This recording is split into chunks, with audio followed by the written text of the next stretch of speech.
The highest expression of technology in the manifest universe is the body temple of the human being. We are a younger human species in different circumstances, after galactic wars, after exploded planets, after we landed in this lower harmonic universe. The compression point in this realm of duality is like nowhere else in the omniverse. This moment here, right now, we are always gifted with the ability of absolute alpha omega enlightenment. In any moment we choose to fully surrender into the atom seed at the living moment. Because that's what they were banking on. Defeat, exhaustion, I give up, I'm not going to do this anymore, and that just doesn't exist. Anyone alive, even today, by your divine will, does not need to die. We've got the technology now. There is no further research required to be able to extend life for hundreds of years and to begin systemic age reversal.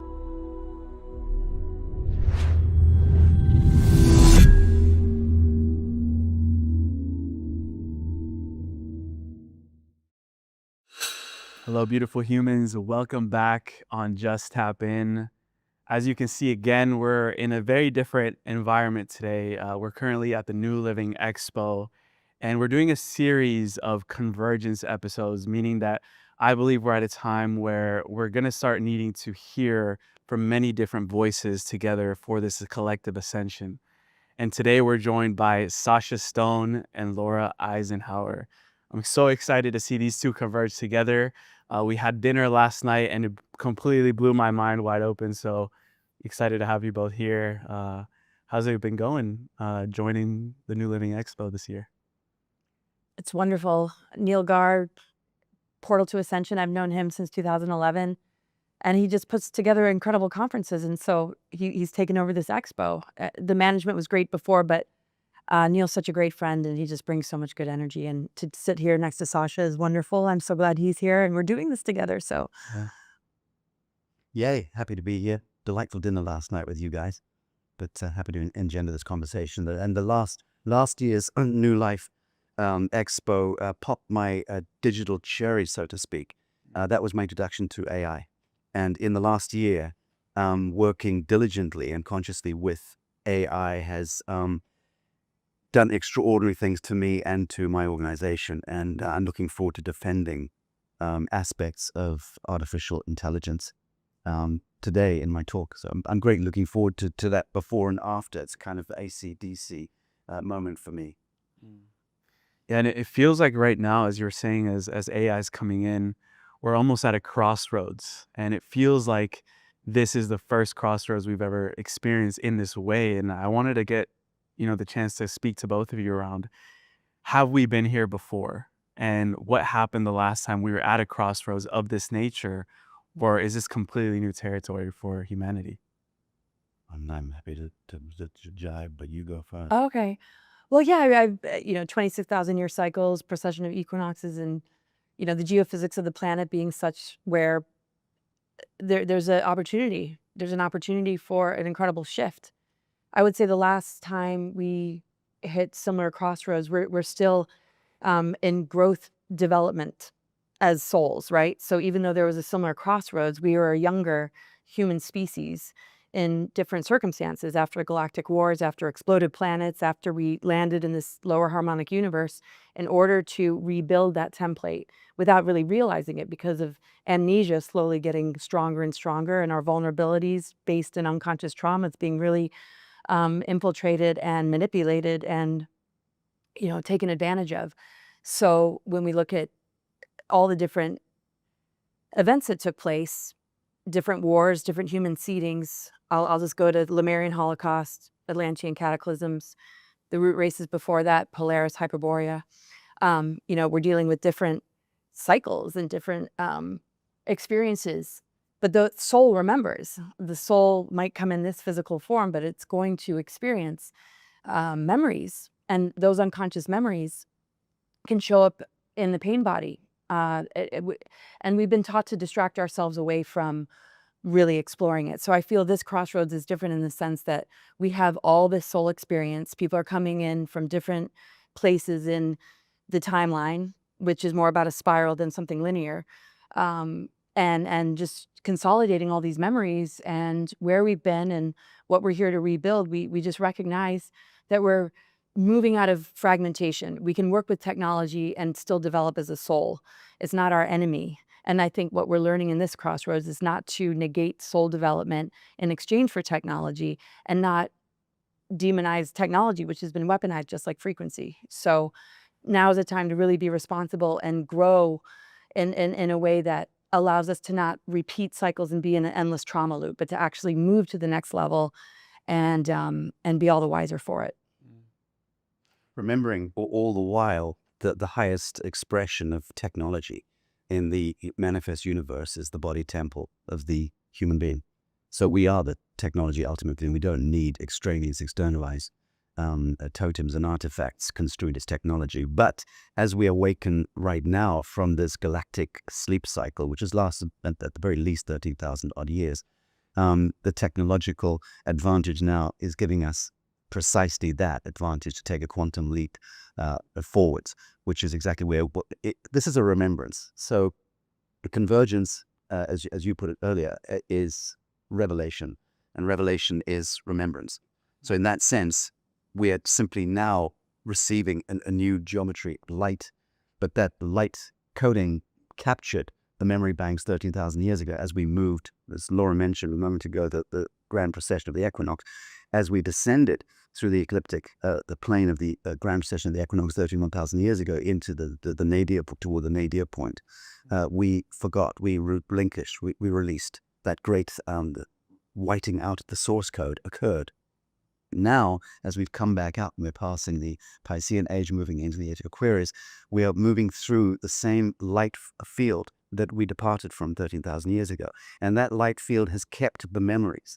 So those of us who are now commensurate, equal to the challenge, are moving back through this photonic field and recapturing and reintegrating those memories which we left behind 13,000 years ago.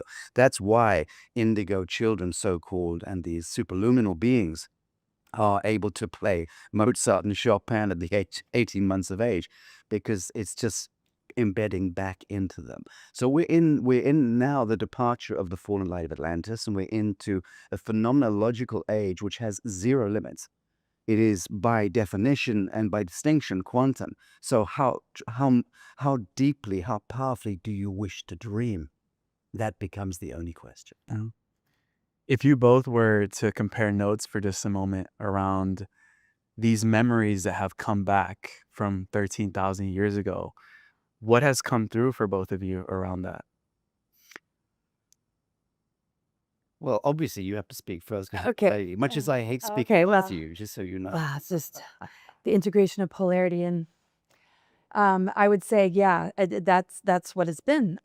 Like he was saying, I mean, gosh, when you look back at where reversal grid technology began to really shape societies and culture and every pillar of society, educational, medical, political, religious, entertainment, the whole shebang, there has been these programmings installed to create a lot of trauma, to create a lot of looking outside of the self, a lot of regurgitation, indoctrination of what we are told. And so I see the development of geoengineering just as equal to social engineering as we're elemental beings. So when you kind of trace things back and you're incarnating with memory, even though the memory is not fully present, but you take the time to explore and remember, you know, some people were really switched on to their mission way back then. Some have really fallen into a deep, deep sleep. So I think as far as what I remember, it would be knowing that it couldn't be achieved until this particular window, that a lot of us came in and just knew that we could plant seeds, we could maybe, you know, find some safety underground, or maybe even be spirit guides, or going even underground, or go into a cave, or be a breatharian even, and just sort of dodge a lot of insanity, or maybe even be a part of it. So I think we all carry, you know, different experiences from from the highest levels maybe down to the lowest. And I've definitely had some low density lifetimes that were really, really heavy, lots of survival. And when those triggers come up in this lifetime, I reach that part of myself that knows to shift that vibration and bring that miracle energy in, which is available to all of us. And when I started to do that and shift my perspective in the moment to recall lifetimes that were not in that energy, even if I lived out a whole lifetime of survival, I would see physical matter shift before my eyes, manifesting money out of nowhere, meeting incredible people and souls. And that's kind of what brought me here, is not allowing the turmoil and the chaos and the targeting to throw me into survival and to catch myself and bring it back. And so I think it consolidated a lot of the lifetime experiences, realizing in some of those lifetimes that there would be a sort of grand finale, a showdown of forces, where the timeline corrections would be a lot easier, but we were planting seeds and doing the work to bring us to this completion.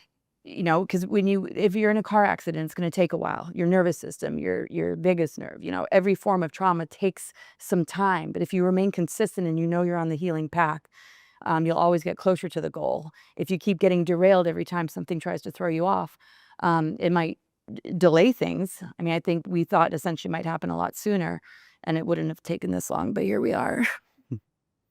What do you know? I have zero recollection of any past lives. I have no connection to this earth plane that I can recall, put it that way. I've sought long and hard for that connection. I simply can't find it. I've been to hundreds of countries. I just can't find or convene with a point in this, any vector in this world where I have a recollection of an early incarnation here. So for me, this business of seeing the world through the eyes of a child is actually quite easy, because I'm fascinated by duality. I'm fascinated by the shit show that we find in this world. And it seems to be only in this world that you find such an extraordinary balance of polarity and duality. And what do I learn through this as a new soul coming into this realm? I learned that the devil always serves God's design. And that has been of huge help to me to qualify the shit show and the horror of mortal existence. And by horror, I mean blood and bones and guts and ritual sacrificial rites and blood rites and war economy and scarcity economics and disease and poverty and desecration and death and entropy. All of the stuff which ultimately devours and brings us toward the grave, which is another reset for another incarnation in the mortal realm. So then what does this realm represent? What is it? It represents the geometry of perfection always in all ways. But you have to learn to distinguish that through the fog of horror. You have to step into the I am in order to survive in full coherence at the soul level, or you are pulled back into entropy and into incarnation cycles. So the path of least resistance to the highest outcome becomes total acceptance and absolute surrender to the serendipity of the living moment in all ways. Doesn't matter how awful it is. And I grew up in a war in Africa. First 15, 16 years of my life was pretty horrendous. I now see the perfection in all of that. I've lost the beloved and the death of those closest to me. I've seen that at real time, up close and personal. It's the most awful thing. The trial of separation in mortality is horrendous. And yet the benediction and the beneficence that comes with those event horizons is extraordinary. The compression point in this realm of duality is like nowhere else in the omniverse that I can recall. And I recall other planes, other states of being, existence, but this shit show, whoa, the nesting of fractality, of scalar and torsion elementals into this moment here, right now. We are always gifted with the ability of absolute alpha omega enlightenment. In any moment we choose to fully surrender into the atom seed at the living moment. Nowhere else can you do that. Everywhere else you can spend 1,000 years moving toward an objective.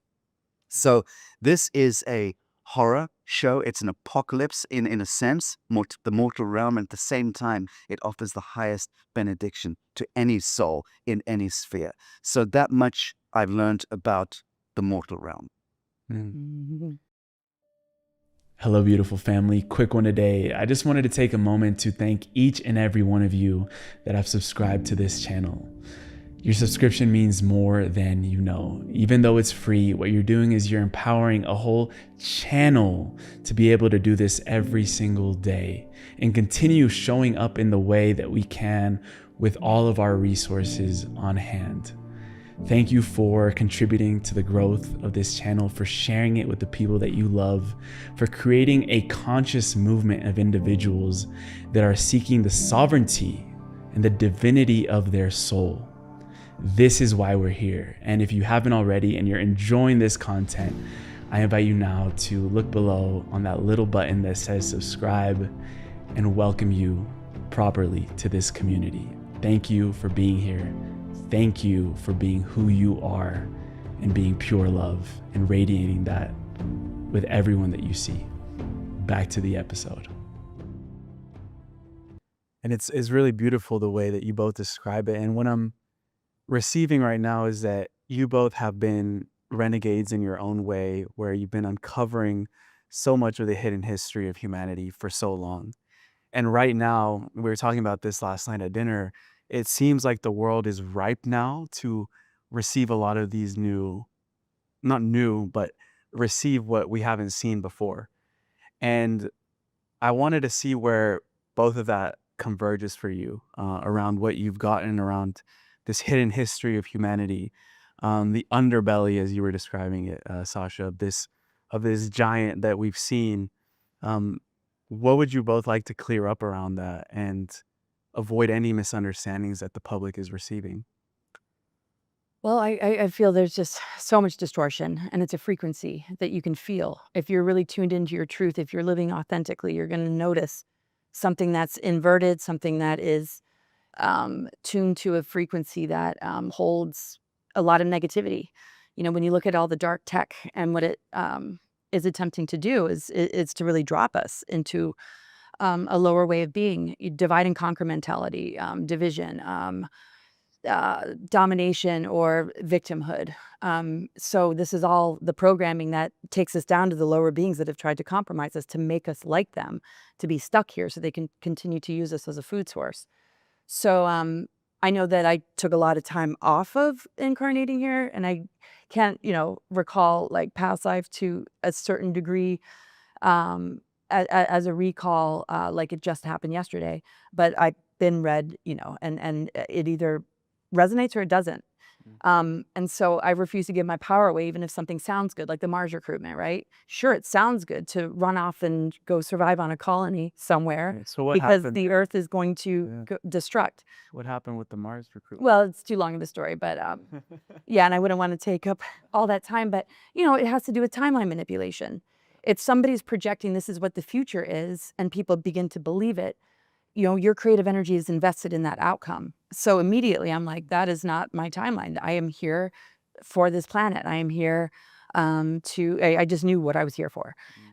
Connected to the Earth, connected to the stargates, connected to just correcting reversal through going through the underworlds, through walking into inversion to bring it back into alignment, and collapsing artificial timelines through cutting any possibility of an energetic cord linking my creative essence or energy or intent into it, knowing what's false and what I can manifest myself with others that have a common goal of liberation, sovereignty, protection of our children, and the total exposure of all the dark crimes against humanity, to bring them to the light and dismantle their power, because they stole all the power. They don't have any power. We are the ones with the power.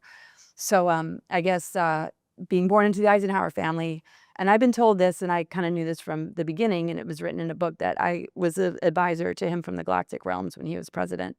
And I agreed to come in because the timeline and the rewritten history and the false narratives that were going to cover up what actually happened were going to be so strong that somebody needed to come in and gain this information through being targeted, through being invited to go off planet, and to have that contrast. So, and this is the thing, it's a double-edged sword. When you're targeted, it can make you stronger and remember who you are, or it can shut you down. And that's the choice we all have, because we're all targeted. So, this is what I love about Eisenhower, because he's a voice for we the people. It was never about him. It's not about me. It's about all of us. And it's time for us to realize that if it doesn't feel right, if the frequency is off, like he was saying earlier, you hold the higher technology. You are the override frequency. You can collapse all this inversion and dark weaponry and all these attempts to siphon and harvest our creative energy into an artificial timeline, convincing us that we're at the mercy of it instead of we are the ones to collapse it and be the script writers for the future in the most beautiful way. Anything less than that is a fragment, is playing on trauma, is playing on negative ego. And it's time to not be compartmentalized and let that ego be a vehicle for spirit, for source, for our higher awareness, for our love nature, for our capacity to heal and come together and forgive and hold compassion and love for the process that we're all in. Mm. You'll have to recount the question for me because she covered all the bases. No, well, to go even deeper in that, I mean, Sacha, you've also been involved in, and you've seen the underbelly of this giant that we're seeing that right now is collapsing in many ways, the artificial timeline. Is there anything that you feel like one piece of hidden history that if you were to bring to the surface right now would completely help us understand the reality in a different way? Yes, then that is that, again, the body temple in the geometry of the living moment. And the living moment is the only moment that is absent time. So Laura mentioned quite judiciously consciously cutting artificial timelines. That's an act consciousness in action. This is a needful and necessary part of participating in the erasure of dysfunction at the psycho-spiritual civilizational level. So she's taken that upon herself as conscious avatars do. But remembering at all times that time in and of itself is the ultimate artifice and the ultimate fiction. In and of itself, it doesn't exist. And the proof of that is always the geometry of the living moment right here, right now. There is no future, there is no past, or everything is a future and everything is a past at the same time. That can be mathematically proven in equations. So let's not even go there. But let's talk about illusion, delusion, Maya, and how we become intoxicated into memology, into a group think, into elemental cloud intelligences, and that parasite off us and indenture us into idolatry and false light worship, and we end up banging our heads on the temple floor and playing with rosaries and wailing to the gods, and thereby manifesting Yahweh and Jehovah through the abdication and abnegation of our own life force into third-party intervention. So we are the ones that manifest the gods that devour us. We are the ones that manifest the bogeyman through the absence, the abnegation and abdication of our life force and our divinity. So be clear, I am the Alpha and the Omega. I am the child of God, but I am God speaking about the child of God. And that means that to get to that point of serendipity, which is pure bliss within the 0 point, which is the geometry of right here, right now, where cancer cannot exist, where pain does not exist, cannot exist.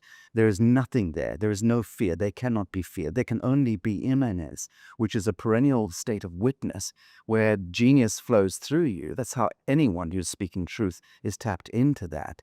But let's make that a perpetual, a torus field of affirmation and creative expansion and bliss and joy and euphoria. We have the choice to do that. And then whatever we envision will manifest instantly. That's the part of the beauty of where we're at right here, right now, when the collective, the memology of the now is that we're awakening morphogenetically to the reality that there never was a fucking God in the first place. And that was an abomination. The idea of God externalized, extraneous, outside of self, not absolutely connected to the witness that I am, is an abomination. Time itself is an abomination as an idea. It is Cronus, the titan that devours its own young. But that's why blood ritualism and ritual harvest of humanity and pedophilia and governments and banks devouring humans through time and motion and inertia, through coin and taxations and poverty and penury and misery. We've driven that into manifestation. Let's undream it by simply entering into the immanent living moment right here, right now, where my majesty is rekindled, where the mantle is upon my shoulders, and I choose otherwise. So for me, that is the great offer and the great benediction again of now, is that we can choose to opt out of the entire Saturnian wheel that has entrained and entrapped us for millennia. And I do want to hear, that was beautiful, you two, and what you're both dreaming right now for humanity. But before going into that, I did want to pull a thread. Laura, you were mentioning your lineage with Eisenhower, and Dwight Eisenhower being the 34th president of the United States. He warned humanity about something he could see coming. What did he really see? And how close are we to what he saw at this time? Well, I think he saw all of us. I think one of the biggest and most important messages I feel he wanted to relay is that we are the powers. We are leaders. It's not about the government structure. It's not about one person. It's not about even our vote. Not to say that it's not important to make sure there's good leadership and know who's who, but to crumble this war between ourselves, this rise of misplaced power, the military-industrial complex, how multi-layered it is.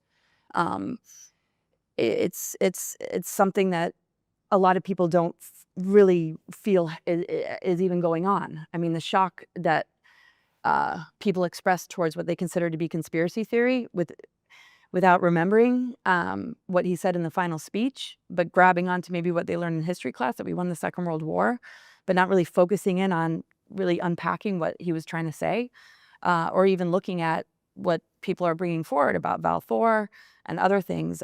This is kind of what my focus has been. What is this hidden history? So I really feel, with him seating, the white hats, and how that's not just connected to a group of individuals just in government that have turned, to the bright side of things. It's all of us, really. We're a team. And I feel like that message was to help us to understand this threatening outer authority, this dark Saturn, tyranny, control, misplaced authority, that's abusive authority, the dark underbelly of all this that we're, bringing to light, that this rise of misplaced power, like he's saying, is the shadow of ourselves that is facing us in order to have that final breakthrough. And if we can realize it, this dependency bond we've had towards it, how our self-worth is linked to it, and how we're indoctrinated to function in this punishment reward system, fear of God, fear of ourselves, fear of the dark, this power is, leveraging us and taking advantage of that. And it's wanting to keep world wars alive. It's wanting to, keep this constant, struggle alive, so that we never reach this goal, which is this greater dream, which is pulling our energy back and saying, I want to create something more beautiful. And it has to do with not consenting anymore, not giving your power away, and recognizing that we have a say. So to me, it's like the false authority is like a foster parent. It's not our true parent. It wants to run the system through lower creator energies, connected to Anunnaki, connected to any kind of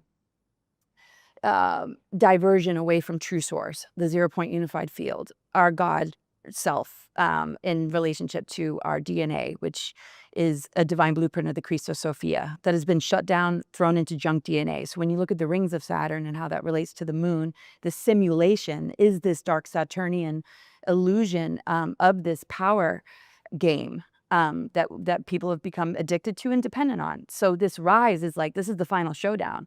And it's either going to rise and you're going to notice it and you're going to divorce yourself from it, because it's no different than a false partner too. And if you do have that breakthrough, then the real relationship with creation is nurtured, the real relationship with yourself. And to me, that is where our DNA begins to light up, to the hierogamic union, the planetary grid network begins to heal out of the disconnect in order to keep us in this duality tree of knowledge that's been targeted with mind control, social engineering, and that we really restore this relationship. And I knew he understood this, because that's the exchange that I've had with him. So even though that wasn't all in the speech, Yeah. I'm getting those downloads and he's over there just like doo-doo-doo. And I just, really feel like he didn't even cover what it was about. But there's other communications coming in, and it was to remind us that when you're, being raised in this world, to not forget who you are, that there's starseeds, there's advanced souls, there's people that have a soul calling, and to never, ever lose connection with that. And, his parents and his guardians, to really nurture souls in stepping into that, because this rise of power will crush you, try and make you something that you're not, so that you become the perpetrator. but a perpetrator in a different way than what we see in the underbelly of like the cabal. A perpetrator is in passing on that indoctrination, passing on that programming, silencing victims, pretending it doesn't exist, keeping this game alive. And it's only going to get worse. And if we don't stop it in its tracks, that's a trajectory of enslavement. So we needed that warning, but I think we would have woken up regardless. But it's good that we had that marker to look back on. Yeah. Sasha, also, when you look back at that final speech with Dwight Eisenhower, is there anything that connects the dots for you around what you've discovered? I remember the first time I read it, it had a profound impact on me, but much the same way that reading Jack Kennedy's speech, I think 10 or 11 days before he was popped by the Bush clan, the cabal, in Dallas, Texas, that same sense of deep foreboding. And I just go back and wonder how many people at the time listening were impacted by it and actually picked up psionically the import of what was being said. I don't know nearly as much as Laura does on the subject for obvious reasons, but I do know that that her great-grandfather's legacy was connected to a uniquely nefarious vector, which was a necessary one, which was essentially the splitting of the atom. You consider that two of the brains that were behind the splitting of the atom were two of the finest brains and minds, arguably, in history, and that's Oppenheimer and Einstein. And yet these two souls and their life's work were commandeered, co-opted, in a sense, under a sense of duty or patriot, whatever the hell, however it was construed, in order to be a confluence behind splitting the atom and bringing about the conflagration of the most diabolical weaponry ever conceived since the time of Atlantis. So that's a horror story in on itself. And I just think that warning the world about the military-industrial complex was a seminal tone that was being struck that really is the source code now of disclosure. That's the best way I can put, because it was a clarion call to the people out there. It was not speaking to the power, it was speaking to the people in order to awaken us to speak to power. And that happened as a result, essentially, of that. Mm. I love how, as the conversation progresses, we're getting even deeper into the weeds of the truth. And I did want to ask you both, from what you're aware of, from your own research and going into this world, is what agreements were made by non-human intelligences on behalf of humanity that we're still seeing play out in our world right now? Can I just set the stage for this? Yeah. Just to finish off also the business of splitting the atom, although that was a horrendous vector in civilizational history, it was a very necessary and needful one. And what that did in simplistic and reductive terms was splitting of the atom breached the fabric of time-space, so to speak, sent up a hyperdimensional, interdimensional flare, and was a permission being granted to nefarious and egregious intelligences to now come into the temporal realm. That was the moment? Yes. In simple terms, that was the heralding of the new age of ultimate galactic interventionism at the negative level, but at the same time, it was also inviting the higher realms as well to come in as guardians and step forward now, because now that we had come of age and started to play with dangerous toys, right, that was the moment at which they could also come forth. So it was, in a sense, the starting pistol for the star nations in their dualistic alpha omega spectrum to come in intervention into this world. And that was necessary to awaken each of us within the great sleep, which is to what? To the event horizon, which teaches us that we are the galactic hybrid, that every human being is, by distinction and definition, now a Draco reptilian, Zeta reticulan, Alpha Centaurian, Pleiadian, Sirian, whatever.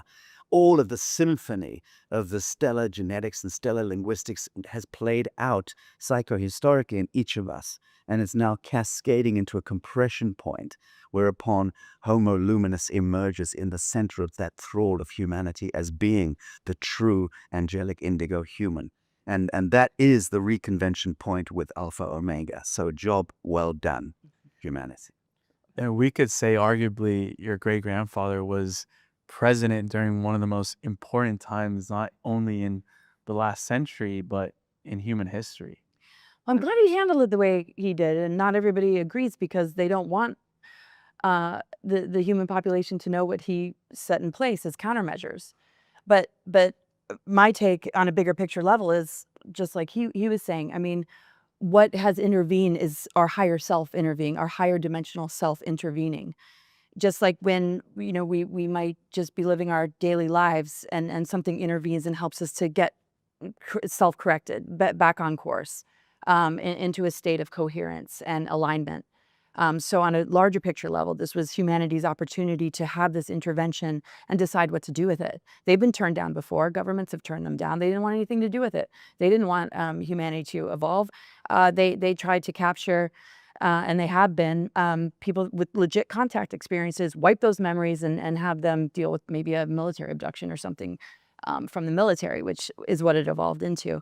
So, the treaties actually originated in 1929, but way further back than that. I mean, there's the Paladorian Covenant, there's the Emerald Order, there's events that took place in the final Atlantean cataclysm that really set in motion this sort of covert power structure, and how that relates to what has evolved into this Illuminati hijacking the 13 through the 13 families, through the fear of the 13, the mothers of darkness, the whole Illuminati architecture, dark mother reversal grids, is to keep this imbalance alive. And so around 1929, when we reach Warp 1, Tesla technology being sold to the Nazis, and bases on the moon and Mars being placed, and just all sorts of rogue breakaway civilizations, secret space programs, all these things we don't hear about at all.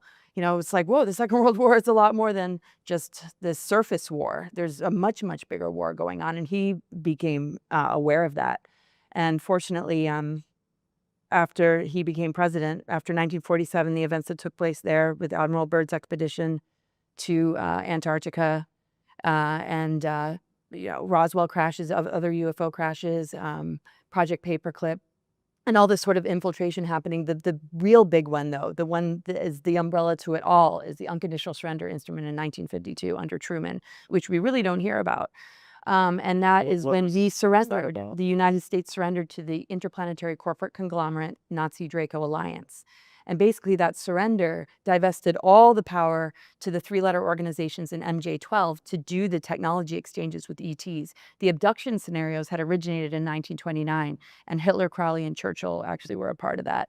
So, and it gets confusing for people because when you look at the deeper history or things connected to Germany, and you look at infiltrations, then all of a sudden you have races battling each other without realizing what is playing both sides in order to keep the root races from integrating and healing our DNA. And that's why there's genocides and targeting in that capacity, but that people don't know, the deeper part of it. That's still playing out. You see a lot of Nazi propaganda. You see a lot of rewritten history, people arguing about it, can never really get to the bottom of it. So Val Thor helped Eisenhower set up, countermeasures.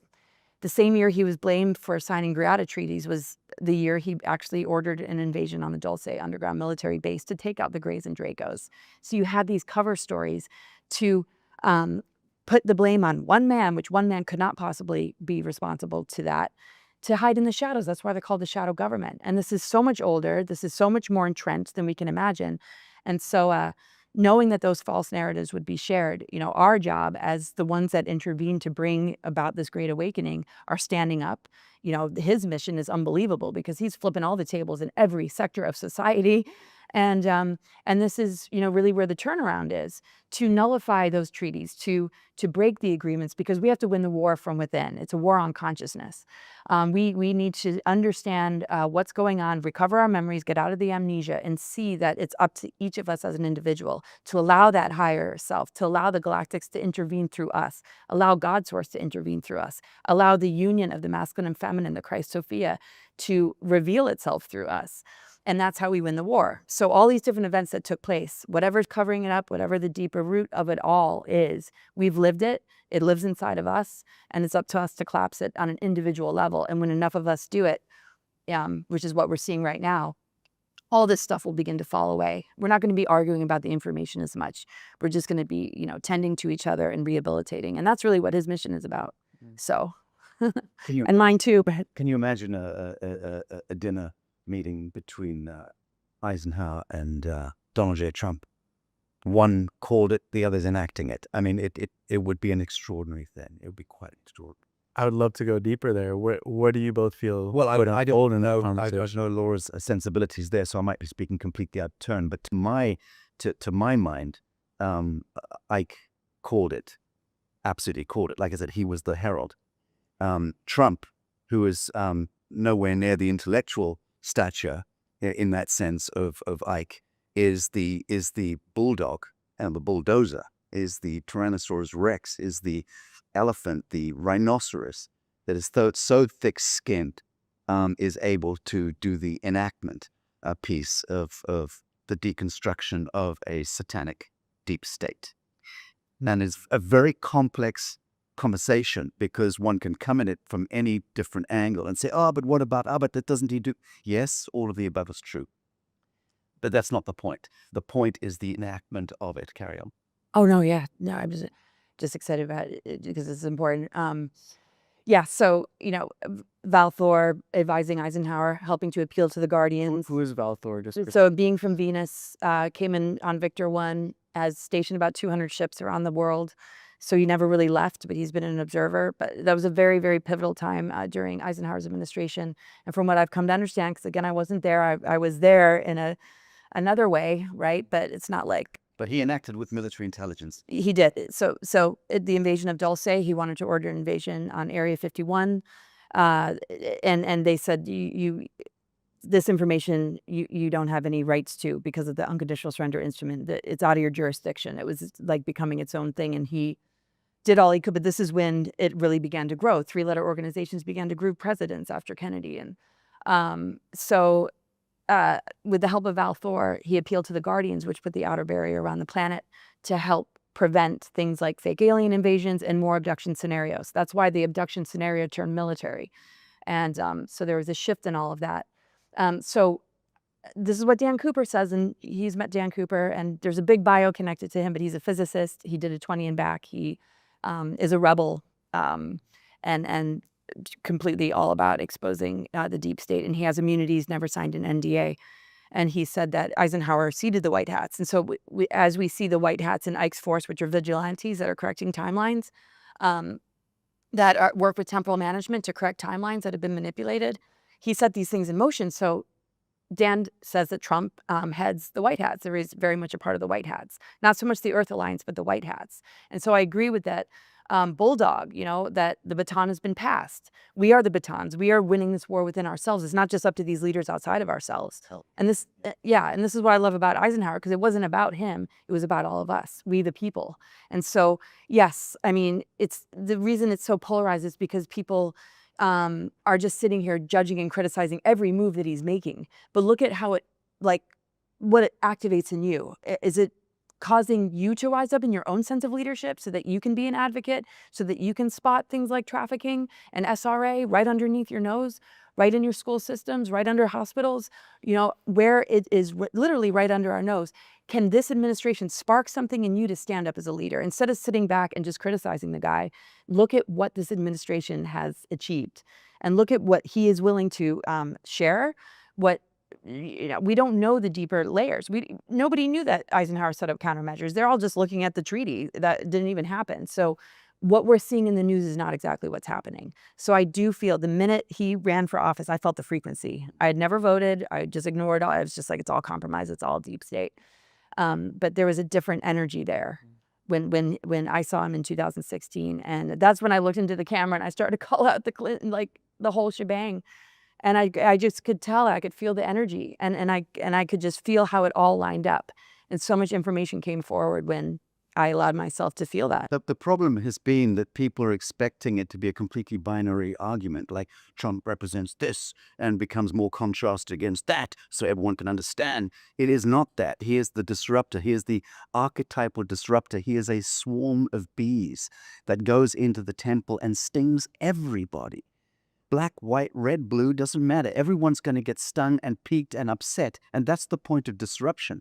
As Laura just said, we're all of us needing to awaken from this thrall. It's a deep sleep we've been in. And every one of us needs to be awakened from that sleep. In a sense, we need that disruption as an archetypal principle to run amok in order to be the hand clap that wakes us from the sleep. That is what's probably happening. And I don't want to get into the politics of anything, but the whole business of, keep saving Israel till last, Israel. Let's understand what that is. Let's not talk about politics. Let's talk about the psycho-civilizational roots of this, the cosmogenetic roots of Israel. Isis, Ra, Elohim. Israel is a state of being. It is not a state. Now understand that paradox and the inversion of that, and you're out of the political shittery altogether. And now you begin to understand the real totemism, what's happening in our age. Absolutely. Yeah. And the media, Mockingbird media, I mean, that's all part of the multi-level military industrial complex, how that relates to the interplanetary corporate conglomerate and the alliance of that. And it's not even about Nazis being German. It's not about Zionists and Jews. I mean, these are all imposters in order to create wars between the root races, so we would not heal and reintegrate fragmentation to rebuild our DNA, which is basically switching on what's dormant. And this is why this is a time of it being a catalyst, not arguing about everything outside of us and allowing the divide and conquer to continue, because they weaponize everything that's happening in order to steer our perception into more war amongst ourselves, because the pitting against each other is how they continue to feed. Because anything that's fragmented is going to attract archons, dark entities. And so we have to recognize where our fragmentation and our inability to work together is actually enabling dark agendas to move through that. So if we work on this, the outside will respond to us. Just like when we do the inner work, our life changes. When we get out of toxic relationships and lifestyle or addiction habits, the world changes before our eyes. We start to notice the magic and synchronicities and flow. Mm-hmm. Yeah, yesterday at dinner, Sacha, you laid out two important time frames, being from 2026 to 2030, and then from 2030 to 2032. And because that's literally right under our noses, the next few years of our existence, where are you both seeing this world heading in that scenario? Well, I'm seeing the awakening from the great galactic sleep cycle, which was a predictive element that stole into the wheel, but it's lasted about 39,000 years, as I alluded to earlier. So we're awakening from that. That much I categorically know. Where we take it from here is now down to the group dreaming that takes place in this new quantum upshift, which is a move from duality and binary into what? Into isness, the isness of being. So for me, it's just the most extraordinary end of time. And that's the signature of the here and now, is that we're literally departing time altogether. Laura mentioned the spiral, and it is moving from duality into a spiral dynamic, a crystal spiral dynamic, so to speak, where we leave the fiction of circular systemic cycles of time as we've understood them. That moves into a kind of supragalactical dissolution state and is left behind us and rendered obsolete. It's over. All of it is over. So 2030 to 2032, more or less in 1260, the calendric system more or less denotes the moment at which the group collective, the gestalt of Homo sapien, reaches a threshold event where every single being on Earth, whether it's morphogenetically or intellectually, recognizes a singularity, truth, universal truth, becomes the signature of the field of human expression. That's redemption. That's salvation. And that is also the moment at which conduit fully activates and we reconvene, so to speak, with the so-called Galactic Confederation of Worlds, all of that wonderful kind of talk that emerges in the New Age era, all of which is variously true.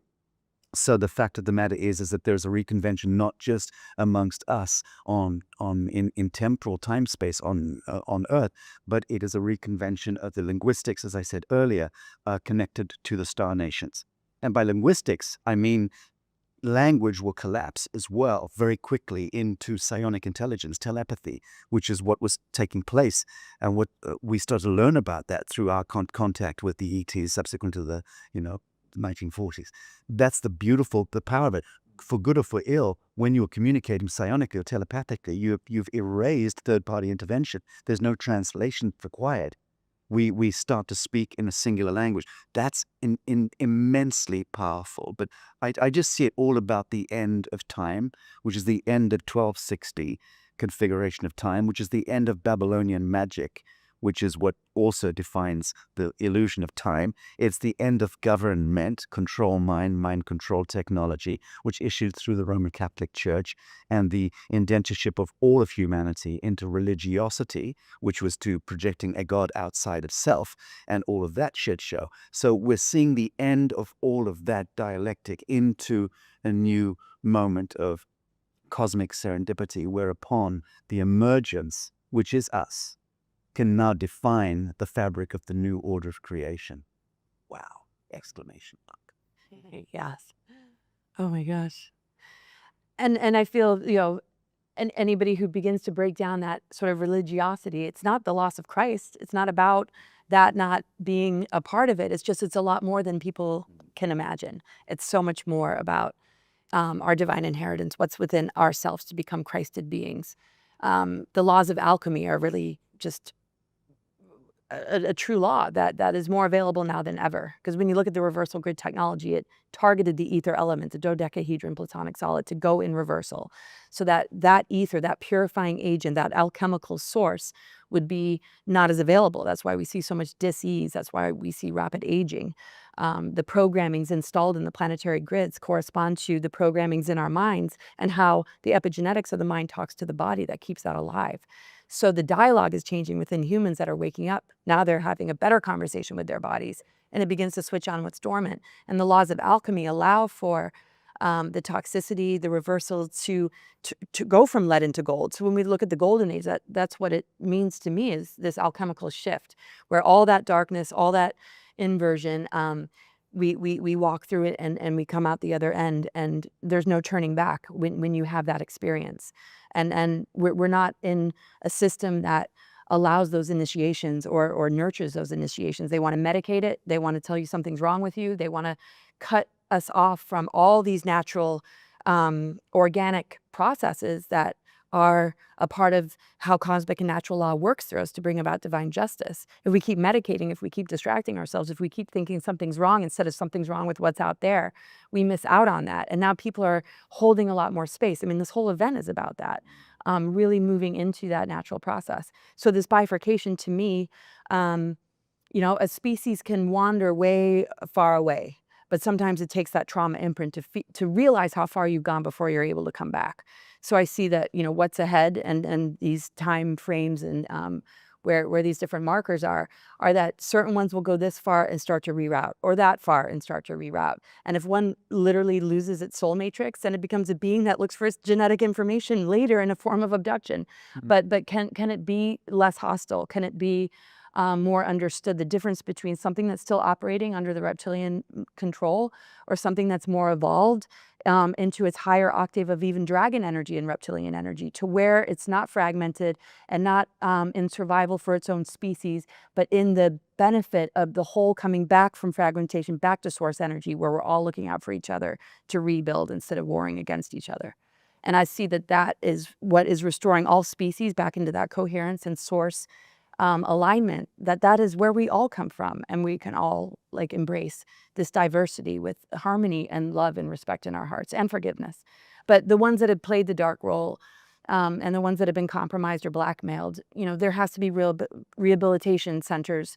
A lot more of those are popping up. A lot of his mission is all about that, the major rehabilitation, to guide those souls home, to know that we understand what they've been through with trauma-based mind control. We're not going to make them the enemy, so that the true enemy can remain. Not the ones that have been targeted as children, not the ones that have been born into this, that are helping us to see, how far it's gone, so that the perpetrators that remain, that do not want to change, can be the ones that are cast out in whatever way to turn into space dust and be recycled and maybe try again next time.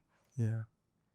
honoring that, you both represent the divine feminine, divine masculine energy that remembered the I am presence.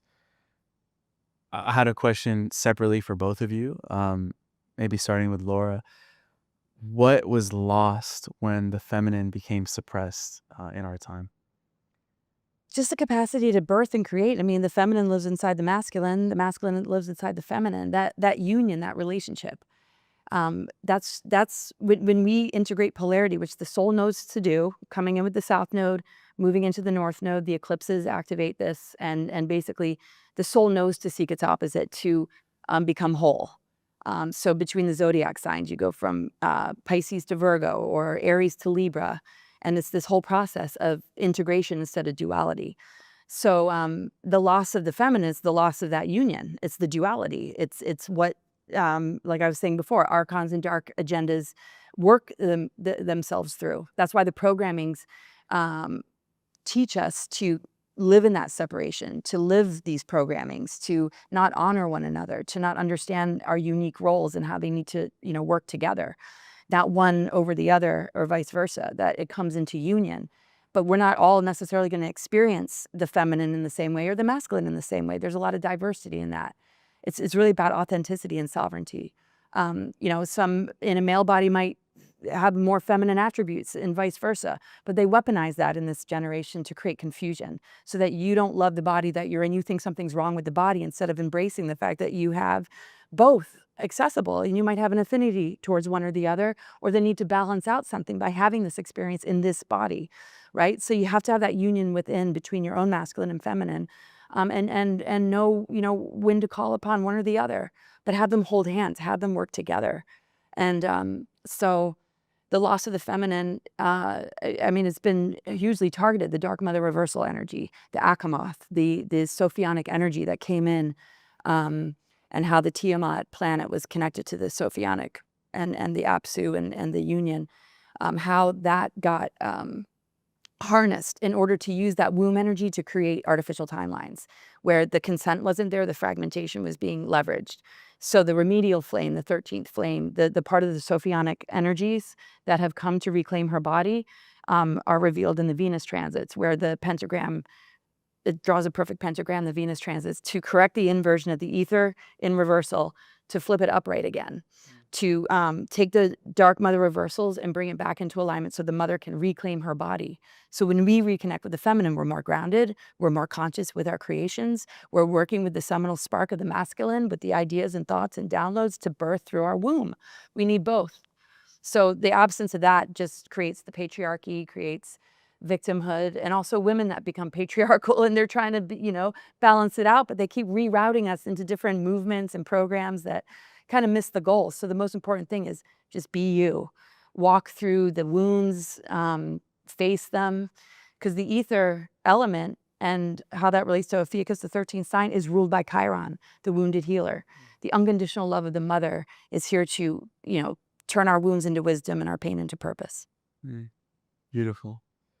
And on the other hand, It doesn't negate the father. Sorry, go ahead. Yeah.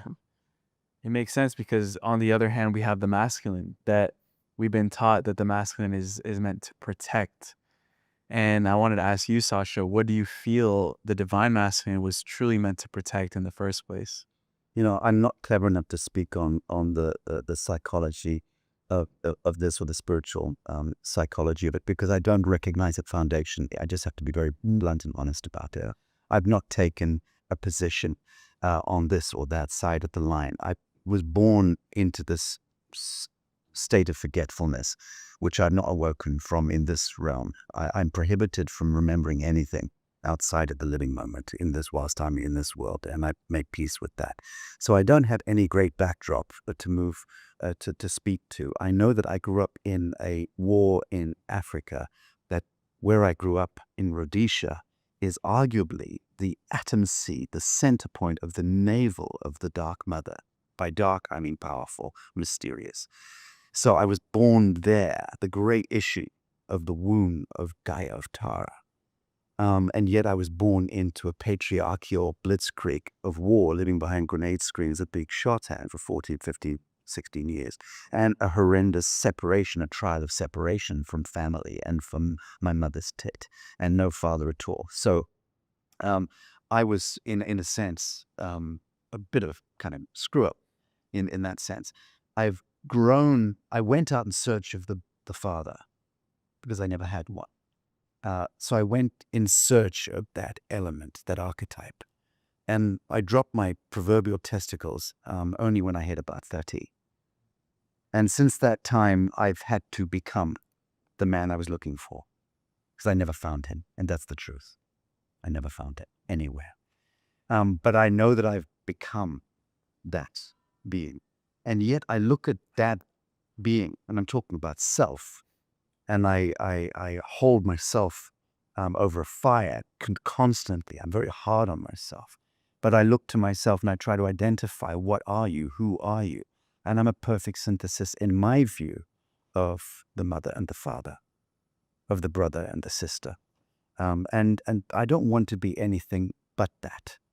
But I don't recognize duality foundationally, because duality is time, and time is a fiction. I understand the indivisibility of mortal nature, that we're actually, in our essence, we are homo luminous. I am a perfect synthesis of them.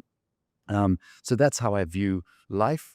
What I can tell you is this, is that in the temporal universe, almost certainly it is a matriarchy. Foundationally a matriarchy, not a patriarchy.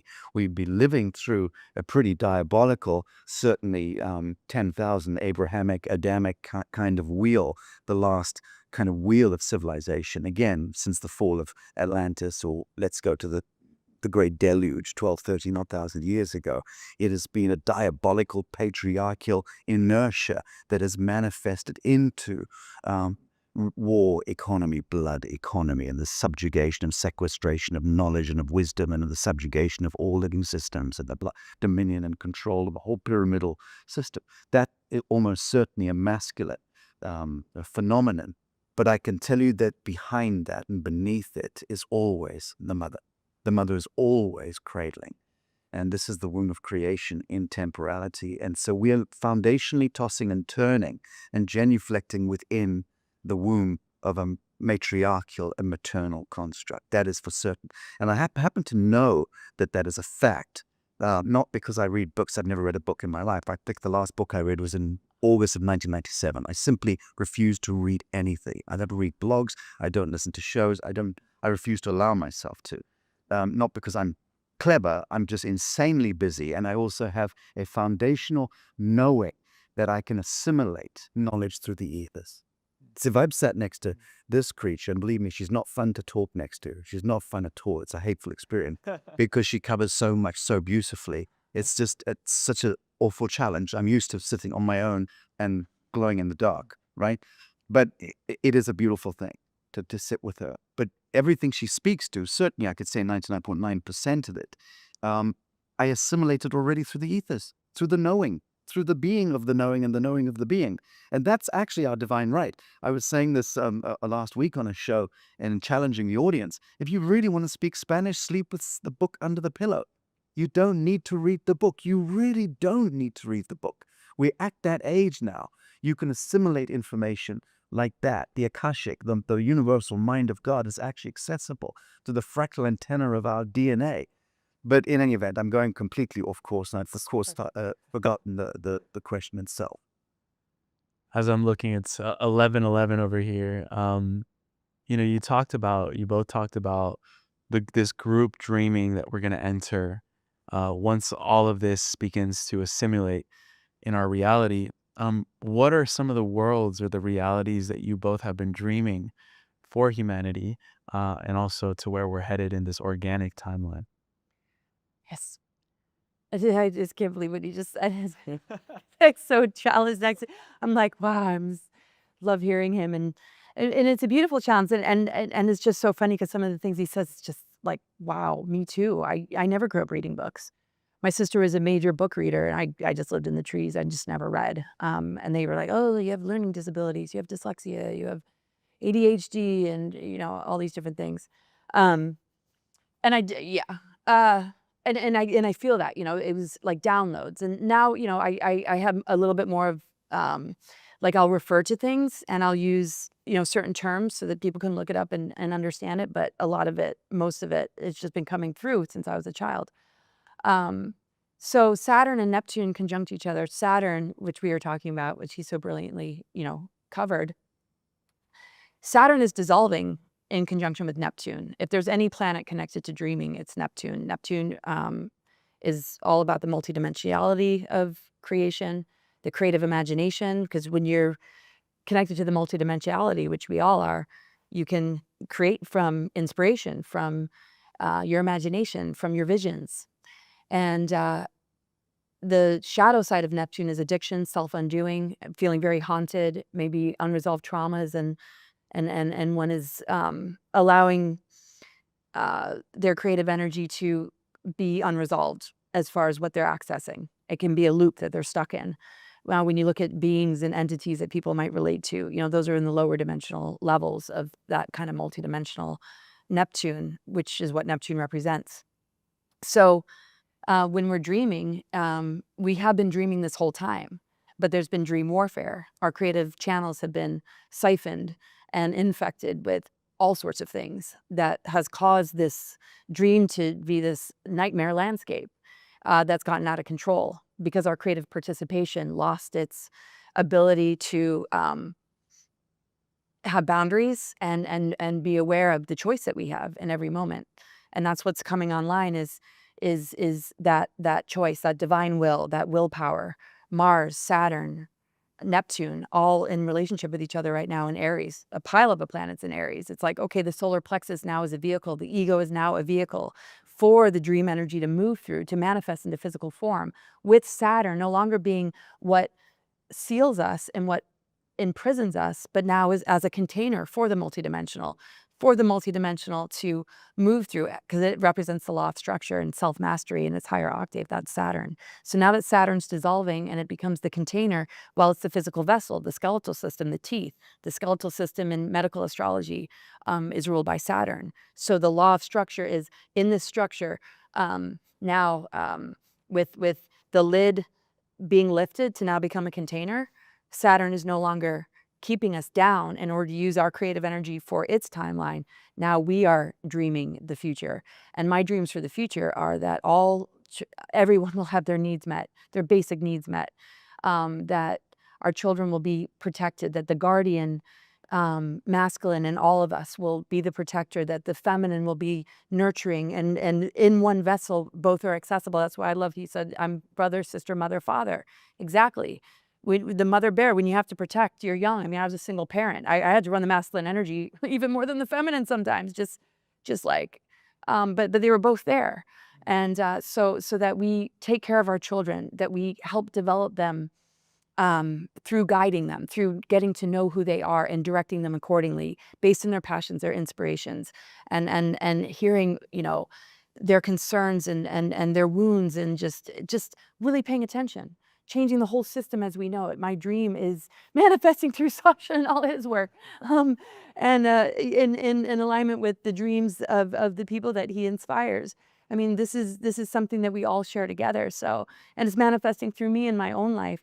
And so I'm not saying that, like, I'm just saying it's a part of that collective field of the highest dream, the highest potential, the highest access to the creative imagination of planetary restoration and the thriving of our children, the understanding of the uniqueness, to not try and fit everyone in a box, not measure them with grades, see the uniqueness and the beauty and intelligence that is not looking the same. The children that don't read books, well, let's hear your download. The children that want to read books, okay, are you going to write a book? What are your thoughts about it? What is your critical discernment telling you about this? Let's talk about it. Just a whole revamping of, our society and living very close to nature, and with the Galactics, working with technology in a way that helps bring our DNA to its highest potential, having the de-weaponization of all this technology so that things like 432 can move through 5G towers. So instead of chemtrails, we're being dumped with frankincense and rose oil and even maybe some psychedelics on a good day. I don't know. I'm just kidding. But that it's all turning around. And so the dream is coming true, and the dream is amplified through our ability to consistently walk with that. And the magician is the voice. The magician is what creates the magic. No black magic, it's just the voice, it's the intent. We have the ability to create our world through the words that we choose, through the intent that moves through our voice and our voice print, and to purify and begin to dismantle the programmings that continue to hurt one another and bully one another, discard one another, and hurt the soul. It's like, no more. Let's not be ashamed of our wounds. Let's celebrate the path that is taking us on to come together and love like never before. Mm. Thank you. Actually, on the same vein, I can speak to looking to my own journey. I registered my foundation, registered to the ground, Humanitad in 1999. So it occurred to me on the flight here from Mexico yesterday that it's my 27th year of doing exactly what I set out to do, unstintingly. I'm literally not bored. That's how old I am. Right. So it's my 27th year of being absolutely focused and on point with what my objective mission has been. And I began doing intercultural, interfaith fellowship, diplomacy, living in the Middle East between Egypt and Morocco, essentially, but moving in the Middle East, moving amongst religious leaders and cultural leaders, and beginning to understand this kind of the trial of separation. That moved 5 years into hard diplomacy, understanding what the machinations of war, who and what was behind it. I hacked into the United Nations in 2009-10 and became a director general. I refused to take a salary or have an office in the UN itself in New York, but I became a director general in the multilateral playing field, and I learned and understood how the orchestration of power takes place and how the evil in that sense is issued through that orchestration. So that was very, very useful. That then led me to begin to birth the New Earth template, which I launched in 2013, just after the end of time, according to the long count Solkan of the Mayans, 2012. And I was with the Mayan Council doing ceremony in Chichen Itza in 2012. And that led to 2013, this new regenesis point. I seeded the New Earth Project at that time, and that was now 12, 13 years ago. So in the meantime, in 2015, launched the International Tribunal for Natural Justice to be able to begin to dispense natural law and get it out there. So we did the revelations of the Epstein files and the Pizzagate and all that nefarious shit. We did that in nearly 10 years ago, my organization, in broad daylight, in Westminster, London, with judicial commissions inquiry, with very famous and powerful people flying in. And so we did hard enactment and manifestation of revelation and disclosure, and financed it and produced, made these events happen, and dodged a lot of bullets along the way, I can tell you. And then that moved on to the World Hereditary Council, which we finally launched in last year. And our latest Judicial Commission of Inquiry is into the doctrines of discovery, the Vatican crimes against humanity, all of us, over the last 500 years. And that then moved into, so I've been covering the full gamut of natural justice and technology, big in technology incubation, especially the stuff that is now popping scientists all around the world, apparently. Even Trump is talking about it. 11 or 12 scientists killed in recent weeks because they are actively dynamically researching anti-grav and these hyperdimensional aspect of real physics, moving beyond the Newtonian, Cartesian, Darwinian, Einsteinian model of disreality into the quantum. So that's incidentally is what my talk at the Expo today is all about, that, and how it all ultimately, that incredible subject matter all comes down to the palm of your hand and to what crosses the palm of your hand, the silver dollar of the devil, or what? Or is it a crypto coin? How do you transact in this world? How do you begin to manifest a world where you can move across the surface of the world unmolested by third-party intervention, by government, or by Satan, or by the bogeyman, the mujahideen, or whatever the hell you want to dream that stuff up?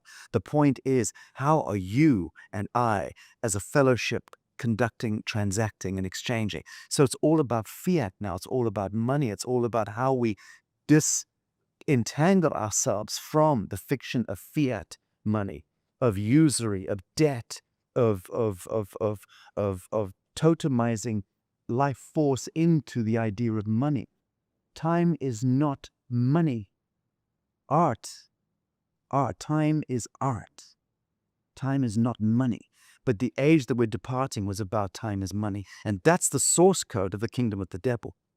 Of scarcity, of war, of disease, of poverty, of dominion, of control. It's all down to that. So my life's work in these 27 years has now, in the last couple of years, come to economics, hard economics, and that's what we've just unveiled in the last few days as the New Earth Exchange, an entire parallel economic and financial system for humans to be able to conduct their own banking, their own transacting with ghost wallets, and all of it fully compliant with this nonsensical status quo, which is under dissolution. But the point is, as that moves into deconstruct, the great reset that's being orchestrated for us is seeking another thrall of domination on us, and a secrecy of surveillance and so on. We've created an entire parallel system which is entirely lawful. And that's what I'm unveiling also today at the end of my talk. So to me, it's all about economics and the reclamation of sovereignty through exchange and transaction. Because if we can't begin to engender that on the ground floor, we can't build this new earth that we're dreaming. So I'm sorry, it's boring, it's droll, but it comes down to the mechanics of transaction. And that's what I've been working on with a very, very big team on 3 continents for the last few years. We're finally unveiling that right now. I was up yesterday morning, 3 o'clock in the morning, before I got on a plane and flew here, meeting with dozens of the kings in Africa. We're dealing with indigenous elders and leaders in kingdoms and sovereign enclaves around the world with this new system of banking and of transacting. So for me, it's all about that. It's the mechanics of how we move unmolested on the surface of the earth. And my work is now entirely focused on that. Yeah. And I'm also curious to know, Sacha, why do you say that we should place more attention on Africa when it comes to the new earth? For the very reason that I mentioned, alluded, I was born in the worst possible situation. And I spent my lifetime asking myself, what did I do to deserve being born into the middle of a war in sub-Saharan Africa? And in that ghastly situation, I now understand the beneficence of my own incarnation, and precisely why I apparently chose to dive into the heart of darkness, over half a century ago. Why did I choose to do that? Well, clearly to understand the full arc of this world and serve the realm of duality of the Northern Hemisphere, the Southern Hemisphere, the haves, the have-nots, and to begin black, white, that whole dialectic. Here I am, I'm a 3rd generation white African. I'm returning now and being received by the oracles and the kings of Southern Africa. And the work that I've been engendering on as a human being, not as a white skin, but as a human being, in terms of restoration of natural justice, working on the resurrection and restoration of the hereditary leadership of the world, things like that, eradication of the synthetic molecule through pharmacopoeia, which is what my work with the Arise Guerrilla News Network and the Arise Resurrection Tours and all the frontline advocacy and activism I've done. I founded the World Health Sovereignty Summit in 2019. There with Del Bigtree and Dr. Robert O. Young and a great many of G. Edward Griffin, great with Jim Humble. Many good people were there at the launch in Indonesia. But what we were doing, and that was 6 months before COVID, because we knew that the vaccine was weaponized. And we were calling it out 6 months before the world even heard of COVID. Screamed it. Of course, very few people listen. And then through COVID, we just built up more and more of a chorus, and then just took as frontline activists for years, proselytizing against the synthetic molecule. I'm coming back to Africa, and I know what I'm doing. But the synthetic molecule is the issue of white man's poison. It was the points of auto-destruct and takedown of the living. So the whole transhuman smart city, the whole is an issue that comes off the synthetic. It's a synthetic construction of God's law, God's principle. And we have to deconstruct that and bring it back. Laura mentioned a moment ago the dodecahedron. Can't explain to you how important the dodeca is as a geometrical form. If you study synthetic molecules, you will see that they belong to the kingdom of the devil. psychedelics and natural earth medicines and things like that. Perfect, beautiful. These are corridors to ascension and to enlightenment. But the synthetic molecule is designed the other way around. It's designed to endanger humanity and all sentience, including the oceans and the biome of the air, the water, and the soil, synthesized now with plastics, microplastics, trillions to the power of trillions of particulates, aluminum, barium, phosphate, strontium, fluoride, everywhere saturated in this world to the synthetic molecules. That is by design. And then you talk about the weaponization of the biosphere through inversion of frequencies, 5G and above, connected to an unwitting Pentagon, an NSA type conspiracy. And I was visited, I mentioned to you in 2018 by Supreme Command when Donald Trump was visiting the Queen of England. They came to my home and told me that my film 5G Apocalypse, the extinction event, was now being used as part of the training manual. Because my film, from a radical outside perspective, was teaching some of the good hats on the inside of the military intelligence that their own infrastructure was being used for this purpose. They weren't aware of that. But the point I'm making is Africa comes now as the reborn age of innocence, this resurrection, this restoration, the regenesis of Homo sapiens sapien into Homo luminous takes place now from the southern hemisphere. The northern hemisphere has run amok. White man's poison has run amok. It is now coming from the atom seed of the dark continent in Africa. Besides, and for a good reason, Africa is the cornerstone of the global economy and has been historically, for certainly since the Vatican conspiracy began. And we'll just ask the Crown of Belgium and ask the Crown of England and ask all of the crowns who've gone in and subjugated and stolen the gold and the diamonds and the emeralds from Africa. Africa is the mainstay, the primary hub of the mineral deposits of the earth. It's the biggest continent as well. It's about 3 times bigger than you see it on the atlas. So you look at the Mercator map now, that is not the size of Africa. It's 3 times larger than that in context. And that's, again, just demonstrates how we've been mentally subjugated. We don't even know the shape of our own atlas. We're simply still looking at a 16th century Mercator map. But Africa is the mainstay of the world economy. Ask Putin that question, he'll tell you. Ask Xi Jinping and ask Donald J. Trump. So that's why I've been working with the hereditary kingdoms and with governments there as well, I have to say, in order to bring about a new economic system that can prevail in that part of the world. But it's one that is backing the new Earth Bank that we're launching Midsummer's Day this year in America and elsewhere. So in order to have a coin, which we call the NXC, and a planetary banking platform that's going to be legitimate, it has to be backed by real world assets. Right now, the greatest respect to the United States, its dollar is backed by usury, backed by debt and war. So debt into the future and war in the living moment. The Bitcoin is backed by SFA, sweet fuck all, nothing. Bitcoin and cryptos in that sense are backed by sometimes good ideas. I'll grant you that, but in the main, scarcity. Bitcoin is the ultimate totem of scarcity. That is an apocalyptic notion to be reintroducing as the genesis point of a new economy. Scarcity. What a ghastly notion.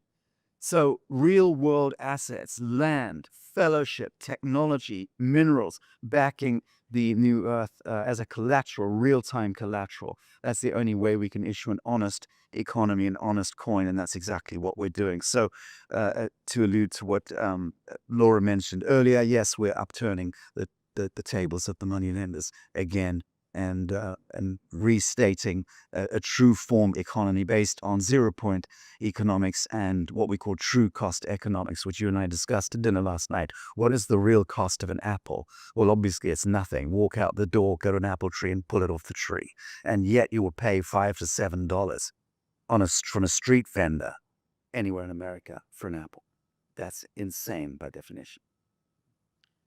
We had a fascinating conversation yesterday, and Laura and I had our mouths to the floor because we're like, "What? This is the new Earth, and it's a beautiful template that you're spearheading." And so, I wanted to begin to wrap up our conversation with a dynamic that I was thinking between both of you. Is there a question Sacha, that you would like to ask Laura, and then vice versa to him. Yeah, will you marry me? Oh my goodness. It's a good question because I have asked 1,000 questions of Laura over the years, and I can safely say that there is no question that I particularly feel the need to ask. I just like in the moment, whatever emerges is going to emerge. Um, I'm interested to know.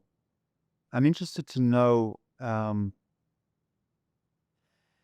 how Laura views her own life moving into the upshift, like from this moment. I know family's kind of growing, right? And you move like me, you travel, you move all the time. But I'm generally interested to know how you view yourself. You're like a perennial radical schoolgirl who just doesn't fucking play by any of the rules, the back of the class, on the one hand. You are a mother, like a real mother flame mother in all wonderful ways. And you're not a researcher, you're a knower. You don't research, from what I understand, you tap in. And so you're also directly connected to this Akashic flame and able to completely subsume and immerse into ultra reality and then help to decode and bring it into manifest terms. So these are tremendous gifts you've got, very Neptunian gifts in that sense, for sure. But where do you see your own journey taking place between now and what I would term biological ascension, which is absolutely happening in our age? And there's no question about that. It is happening in our age. And anyone alive, even today, by will, by your divine will, does not need to die. You will be able to kick the ball back for as long as you like. We're about to dip into that realm. I know because I'm directly involved in very advanced microbiology and sciences in both Europe and Africa right now, to know that we've got the technology. I'm dealing with some of those science groups. We've got the technology now. There is no further research required to be able to extend life for hundreds of years and to begin systemic age reversal. So when does that hit the high street? That becomes another matter. But under the assumption that we're able to move now into this quantum realm, where do you see yourself archetypally? What do you see yourself growing toward or into? Oh, that's a great question. Well, thank you so much. My gosh. I just know that it's all in here. I feel there's a lot more relief. Like, I'm just glad that part's over. Just I had to get this part completed to move to the next. It's just been ongoing since I was born, before, this birth, similar to you. It's an ongoing mission. I don't ever recall just having any real kind of downtime, because anytime I have a vacation, it's like it comes in, it just doesn't leave me alone, ever. So it's all based in the necessity of what needs to come through, what needs to be addressed. And I feel there's just a lot more peace and relaxation, and reflection, for all the things that I know exist within us, to just feel it as something I can enjoy more, instead of kind of, I don't know, like, just really want to drop into just my own peace. I have a lot of healing. I mean, still to do. Raising kids under the conditions of, being heavily targeted, and all the different, things that took place has, really rattled my core. But I'm here, and I just knew that, it's our endurance, it's our tenacity, it's our ability to just never give up. That's what shocks them, because that's what they were banking on: defeat, exhaustion. I give up. I'm not going to do this anymore, and that just doesn't exist. When you answer to this, when you answer to that part of yourself, and that's what keeps us going. That's what keeps us deprogramming whatever it is that might get thrown at us. To me, it's just a puzzle. It's just something to be broken down. It just doesn't have any resonance. It's just it. So I just feel like more enjoyment. Building these connections is everything, and I know something else was, coming through, but just wherever I'm supposed to be, I'm just really in the now. And I do research as far as, listening to whistleblowers and testimony from people that have been in SSP. So those are some dots I connect.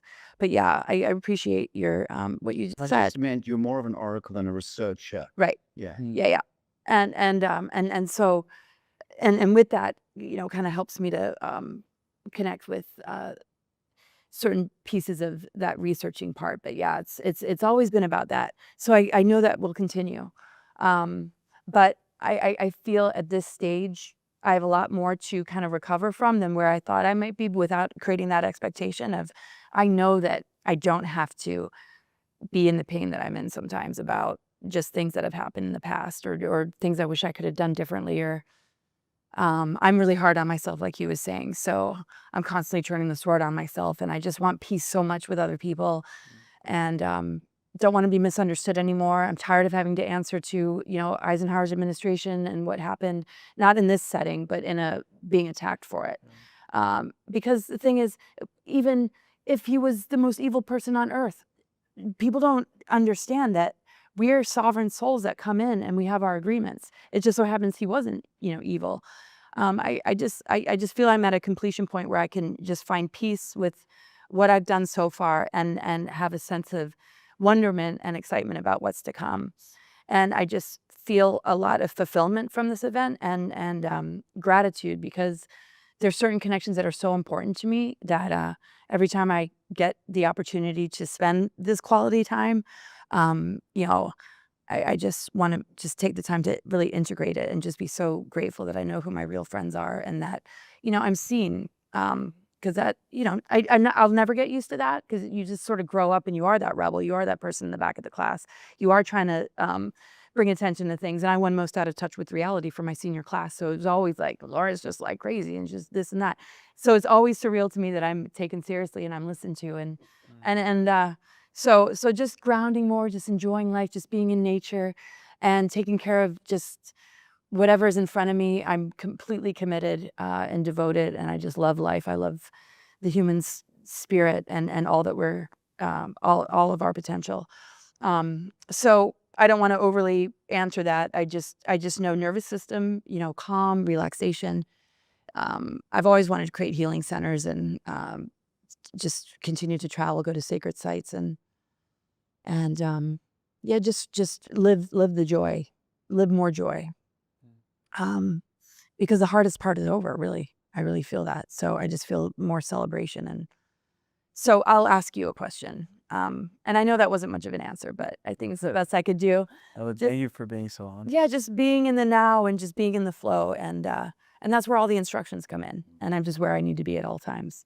And knowing when to take the time that I need for myself to, ground and nurture myself. So my question for you, What's the population of Philadelphia? I don't know. can you spell it backwards?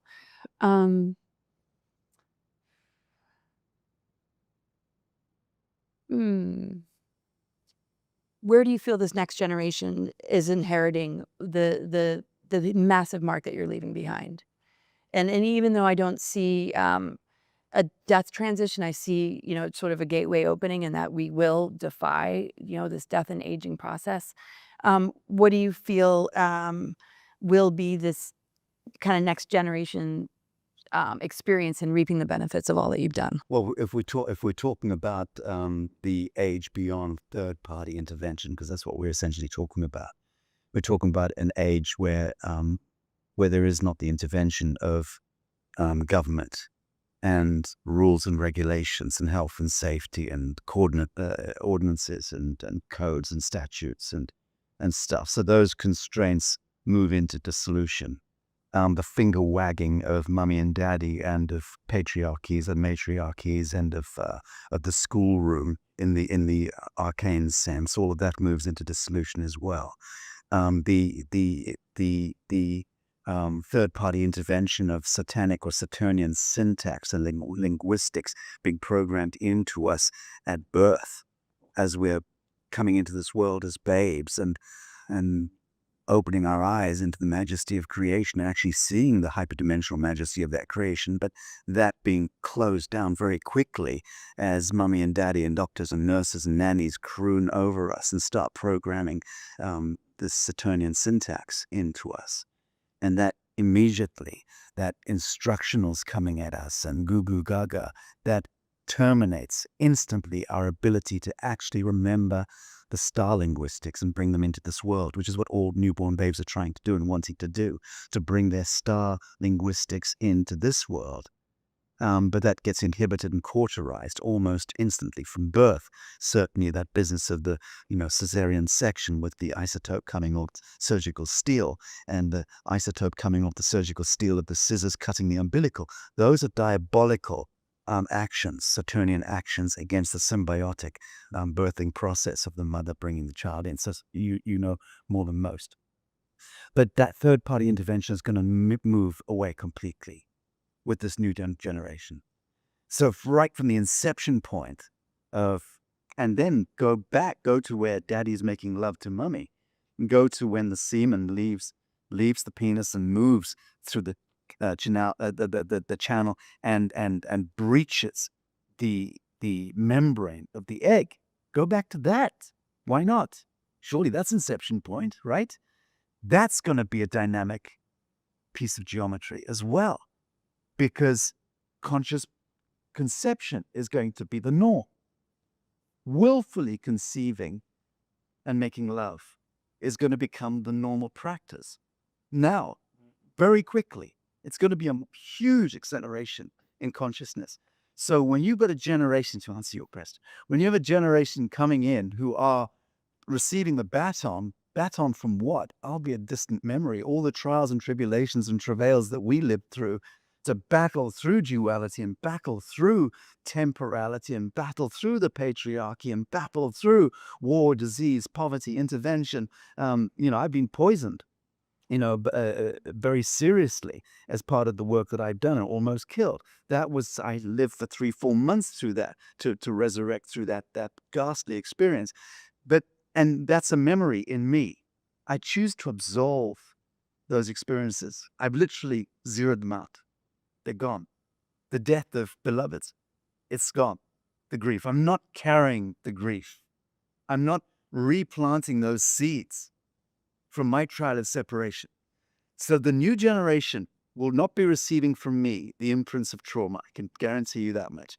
What they will receive is 0-point templates that allow them to be able to lean into life and to affirm, to create, and to expand limitlessly, and to return to innocence, which is to return to immanence, which is to the majesty of our divine expression and divine nature. So I know that much is the legacy that we've been weaving and I don't say leaving because I have every intention of frolicking around in the Garden of Eden that we're constructing right now. So yeah, fun, it's all good. But I would say this, that I also recognize that any younger generation stepping into their innocence and immanence will have to come back to a foundational principle, a living principle, which I've been proselytizing for years, which is that the path of least resistance to the highest outcome, always in all ways,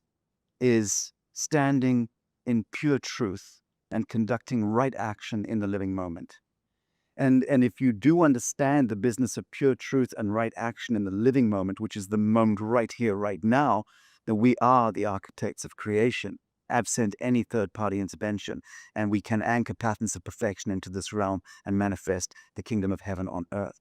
Simply with that credo, without having the scriptures and the gospels and the doctrines and the dogma, you don't need any of that. You don't need the libraries of Alexander. You don't need the Kabbalistic theorems and the fancy pants geometry. You don't need any theoretics. You don't need any learning. You need to be conducting right action and standing in pure truth in the living moment. And everything is revealed to you through that. That is the power of immanence and revelation right there. Beautiful. Yeah. And that's really it's just, I love what comes through. And that's the thing. That's, no matter how difficult the journey has been, that's what it culminates to. There have been necessary passages, through some very, very difficult and dark territory in order to bring light, bring awareness, bring, truth into these places, because the mother womb that's turned into sort of like this hellscape has needed to be implanted with that seminal spark in order for the new birth and the new earth to emerge through. And this is the path that, we've been walking, and, in our own ways, in our own unique ways. And so many of us, the minute that awareness lights up, then that path through adversity and challenge becomes the correction to the inversion. And we forget sometimes that is a part of the work.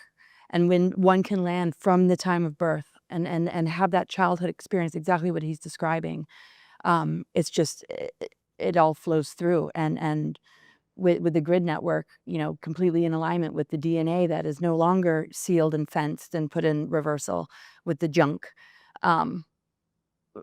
This is a multidimensional Earth that is connected to all the star systems. It's not separate. This is a very unique planet. So I'm really excited for what's to come. It has been fascinating to witness the both of you in this dynamic. And so I just wanted to honor both of you for the work that you do, and for the rebelliousness that lives inside your spirit, and also the innocence with which you bring forth this information. Also getting very real at times, and that's something that I really appreciate and honor, and I know everyone tuning in as well. So so much love to you both. Thank you so much for being here. We're gonna get on with our days here at the New Living Expo, and I know you both have presentations today, so good luck with that, and super excited to continue this conversation with you both. So Thank you, Emilio. Thank you so much for having us and for having the vision to put us together today. yeah.